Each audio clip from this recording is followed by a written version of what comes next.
금값이 연일 최고가를 찍고 있죠. 그런데 이상한 일이 벌어지고 있습니다. 일반 사람들은 너무 비싸다며 돌반지를 18K로 바꾸고 보유한 금을 팔아치우는데요. 정작 진짜 부자들은 가격 따윈 보지도 않고 금을 쓸어 담고 있거든요. 왜 그럴까요? 단순히 투자 기회를 본 걸까요? 아닙니다. 이들은 우리가 보지 못하는 경제 시스템의 균열을 감지한 겁니다. 지금 시장은 경제학 교과서를 완전히 뒤집어 놓고 있습니다.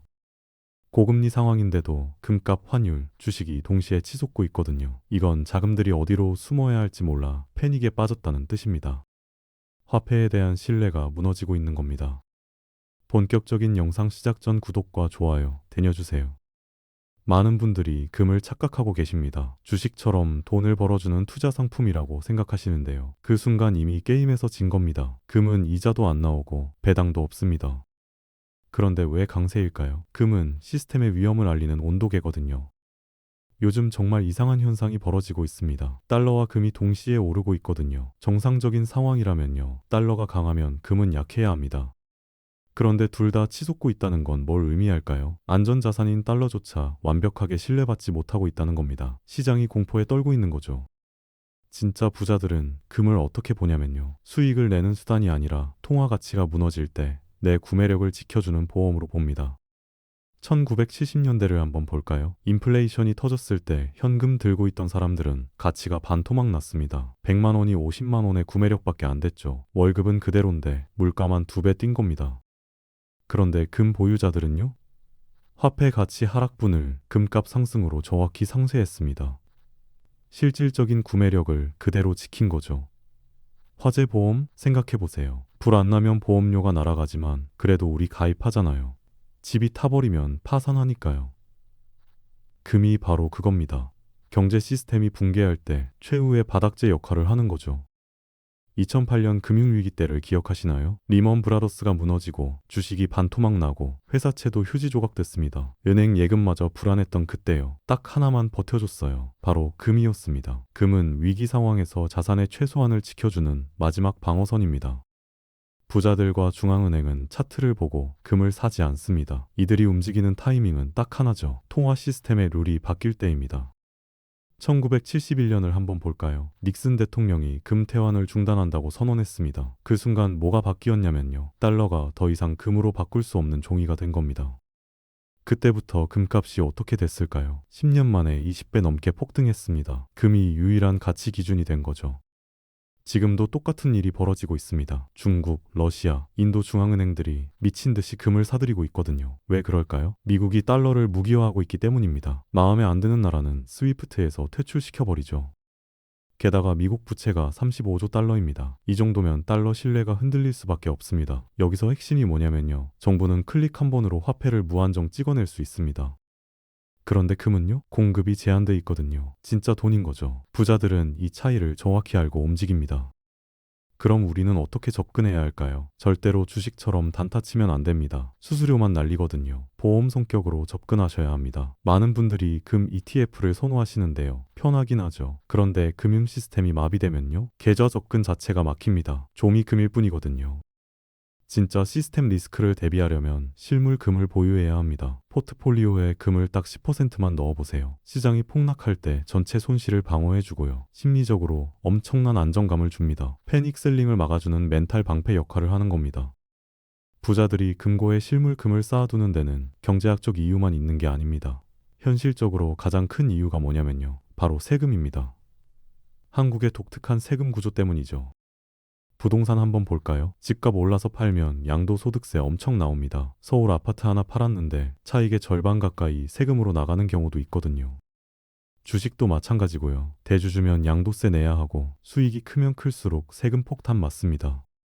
그런데 실물금은요? 양도소득세가 아예 없습니다. 예를 들어볼게요. 골드바를 4천만 원에 샀는데 몇 년 지나서 1억 5천만 원이 됐습니다. 차익이 1억 원 넘게 나는 거죠. 그런데 세금이 얼마냐면요. 한 푼도 안 냅니다. 0원입니다. 이게 말이 됩니까? 되는 겁니다. 한국에서만 가능한 특별한 일이죠. 더 놀라운 게 있습니다. 금융소득 종합과세라고 들어보셨죠? 이자나 배당소득이 연 2천만 원 넘으면 다른 소득이랑 합산돼서 세금 폭탄 맞는 겁니다. 세율이 확 올라가거든요. 그런데 금 투자로 번 돈은요? 여기에도 합산이 안 됩니다. 완전히 별개로 취급되는 거죠. 자산가들 입장에서 생각해 보세요. 부동산은 세금 무섭고 주식도 세금 무섭고 예금 이자도 2천만 원 넘으면 종합과세 대상이 돼서 세금 무서운데요. 금은 아무리 벌어도 세금이 없습니다. 10억을 벌어도 100억을 벌어도 세금 0원입니다. 이게 얼마나 강력한 절세 수단입니까? 그래서 진짜 부자들은 금을 자산 증식 수단이면서 동시에 세금 폭탄을 피할 수 있는 가장 완벽한 자산으로 보는 겁니다. 합법적으로 세금 한 푼 안 내고 자산을 불릴 수 있는 거의 유일한 방법이거든요. 많은 분들이 이렇게 생각하십니다. 금은 기록이 안 남으니까 몰래 자녀한테 물려주면 되겠네? 세금 안 내도 되겠네? 이거 정말 위험한 착각입니다. 특히 10년의 법칙을 완전히 오해하고 계시거든요. 10년 전에 산 가격으로 증여세가 매겨질 거라고 생각하시는데요. 아닙니다. 증여세는 물려주는 시점의 시세를 기준으로 부과됩니다. 예를 들어 볼게요. 10년 전에 골드바를 4천만 원에 샀습니다. 이제 자녀한테 물려주려고 하는데 현재 시세가 1억 5천만 원이에요. 그럼 세금이 얼마에 대해 매겨질까요? 4천만 원? 아닙니다. 1억 5천만 원에 대한 세금을 내야 하는 겁니다. 10년 보유했다고 과거 가격으로 계산해주지 않습니다. 더 위험한 건요. 현금으로 금을 사서 몰래 주는 꼼수입니다. 국세청 세무조사 시스템을 완전히 무시하는 거거든요. 실제 사례 하나 말씀드릴게요. 80대 자산가가 계셨습니다. ATM에서 반복적으로 현금을 인출해서 금을 사서 아들한테 줬어요. 기록 안 남으니까 안전하다고 생각한 거죠. 그런데 결국 적발됐습니다. 추정 상속재산 규정에 걸린 겁니다. 큰돈 인출하면 다 추적됩니다. 국세청은 상속 개시일 전 1년에서 2년 사이에 2억에서 5억 이상 재산을 처분하고 용처를 못 밝히면요. 그냥 상속재산으로 간주해버립니다. 여기에 세금 매기는 거죠. ATM에서 1천만 원 이상 인출하거나 반복적으로 고액 인출하면 금융정보분석원이 모니터링합니다. 그리고 국세청에 바로 통보되거든요. 기록 안 남는다고 믿었던 현금 거래가 오히려 탈세 혐의로 세무조사에 직접적인 타격이 되는 겁니다. 더 무서운 게 뭐냐면요. 국세청한테 안 걸렸다고 끝이 아니라는 겁니다. 설령 부모가 금을 몰래 자녀한테 넘기는데 성공했다고 쳐봅시다. 그런데 자녀가 나중에 그 금을 팔아서 부동산을 삽니다. 바로 여기서 걸립니다. 국세청이 질문하거든요. 이 돈 어디서 났어요? 자금 출처를 소명 못하면 끝입니다. 증여받은 걸로 간주해버립니다. 그때 가서 증여세 폭탄 맞는 거죠. 거기다가 가산세까지 붙습니다. 엄청 무겁거든요. 처음부터 제대로 신고했으면 낼 세금의 두세 배를 내게 되는 겁니다. 많은 분들이 10년만 버티면 된다고 생각하시는데요. 그것도 착각입니다. 상속세와 증여세의 부과 제척 기간이 기본 10년 맞습니다. 그런데 부정행위가 있으면요. 15년까지 늘어납니다. 세금 안 내려고 꼼수 부렸다는 게 들통나면 15년 전까지 다 파헤칩니다. 실제로 국세청 세무조사관들은 이런 패턴을 훤히 꿰고 있습니다. 부모가 갑자기 고액 현금 인출했는데 용처가 불분명하고요. 얼마 뒤에 자녀가 부동산 샀는데 자금 출처가 석연치 않으면요. 바로 연결시켜버립니다. 빅데이터로 다 추적되거든요. 은행 거래 내역, 부동산 거래 내역, 금 거래소 출입 기록까지 교차 검증합니다. 기록 안 남는다고 생각한 현금 거래가 오히려 제일 위험한 겁니다. 정상적인 거래면 떳떳하게 카드 긁고 계좌 이체하죠. 현금으로 하는 순간 의심받는 겁니다. 자금 세탁이나 탈세 의심받는 거거든요. 결국 꼼수는 통하지 않습니다. 중국이 금을 미친 듯이 사들이는 건 단순한 자산 증식이 아닙니다. 이건 미국 달러 패권에 대한 정면 도전이거든요. 패권 전쟁입니다. 여기서 핵심적인 사건이 하나 있습니다. 미국과 사우디의 페트로 달러 계약이 2025년에 종료됐습니다. 50년 동안 지속됐던 시스템이 무너진 거죠. 페트로 달러가 뭐냐면요. 전 세계 모든 석유 거래를 달러로만 해야 한다는 약속입니다. 석유 사려면 무조건 달러가 필요했던 거죠. 그래서 달러가 기축 통화가 될 수 있었던 겁니다. 그런데 이 계약이 끝나면서 균열이 생긴 겁니다. 여기서 중국이 기회를 봤습니다. 중국은 세계 최대 원유 수입국이거든요. 하루에 1,500만 배럴을 수입합니다. 어마어마한 양이죠. 중국 입장에선 달러로 석유를 사는 게 너무 불편한 겁니다. 위안화로 사고 싶은 거죠. 그래서 산유국들을 설득하기 시작했습니다. 우리한테 석유 팔 때 위안화로 받으라고요. 그런데 문제가 뭐냐면요. 산유국들이 위안화를 신뢰하지 않는 겁니다. 위안화 받아봤자 쓸 데가 별로 없거든요. 달러는 전 세계 어디서든 쓸 수 있는데요. 그래서 중국이 묘안을 냈습니다. 상하이 금거래소를 통해서 위안화를 즉시 금으로 바꿔주겠다는 겁니다.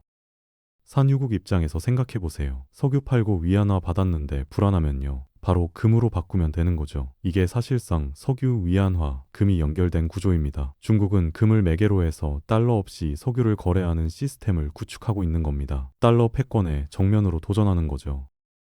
중국의 전략이 효과를 발휘하면서 상하이 금거래소에 엄청난 일이 벌어지고 있습니다. 현물 금 수요가 폭증하고 있거든요. 전 세계의 금이 상하이로 빨려 들어가는 블랙홀이 된 겁니다.